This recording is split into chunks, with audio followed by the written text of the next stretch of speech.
So, Jiaoqiu is the next 5-star Nihility unit, and we all know how strong 5-star Nihilities can be. This man single-handedly provides the largest vulnerability debuff in the game, a completely unique form of dot damage, his Ashen Roast, and a massive ultimate damage buff. Jiaoqiu will clearly be popular, so for everyone looking to prepare and build him, this video will cover his best Lightcones, Relics, Teamcomps, and Eidolons. So let's get into it. Lightcones. Jiaoqiu's general best in slot will be his signature. It provides the largest effect hit rate stat in the game, and has a lot of damage buffs. It's also pretty universal. Alternative 5 stars you can use, if you have them, can be Incessant Rain, Silverwolf signature, Reforged Remembrance, Black Swan signature, or even Solitary Healing from the Herda shop. However, it does not provide any effect hit rate, which can be problematic because he does need a lot of it. His 4-star options can be Eyes of Prey, Resolution, or even Tutorial if you have it. Of course, all of these Lightcones get way better with superimpositions, and lower his effect hit rate substat requirement. Now Relics. Jiaoqiu wants the 4-piece prisoner set for dot comps. The defense ignore stacks really well. This also is best for dot ACHERON comps as well. Otherwise, you can use any combination of 2-piece messenger for speed and whatever has the best substats. His best planar ornaments will be Von Whack because of how much of a speed boost it provides, plus the energy regen rate. But if you don't care or need the speed boost at the beginning of the fight, then you can use team buffing sets like Space Healing Station, Broken Keel, or even Penacony when paired with a fire DPS. For his main stats, Jiaoqiu wants effect hit rate on the body, speed on the boots, anything for the orb honestly. If you want a little more damage, you can use fire damage, but if he's a little squishy, you can use HP or defense. Then finally energy regen rate on the rope. Substats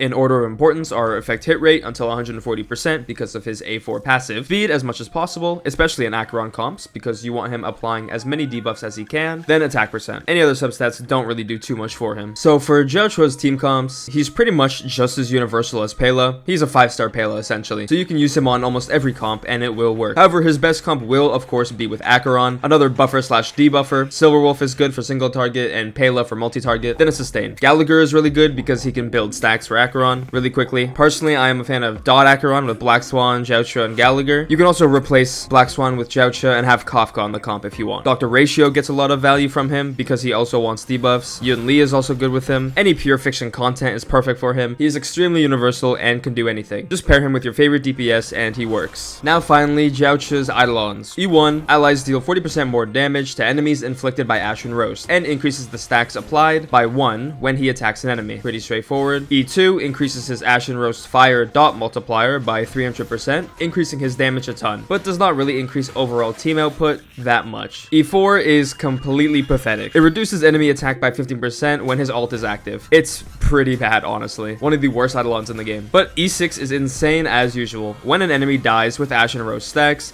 they are transferred to another enemy with the lowest amount. The maximum amount of stacks that can be applied also increases from 5 to 9, and each stack reduces enemies all type resistance by 3% for a maximum of 27% all type resistance reduction. This Eidolon is crazy and makes his E1 even better. Honestly, none of his Eidolons really provide too much value. If you're gonna pull all the way to E6, then obviously it'll make him really strong, but his early Eidolons don't really change him too much and he's perfectly fine at E0. As an ACHERON enjoyer, I'm super excited for this unit. He looks sick, looks really strong too. Honestly, how much longer can they keep power creeping? Like, at some point, we're gonna have characters that could just do everything themselves. Like, these characters are getting out of hand.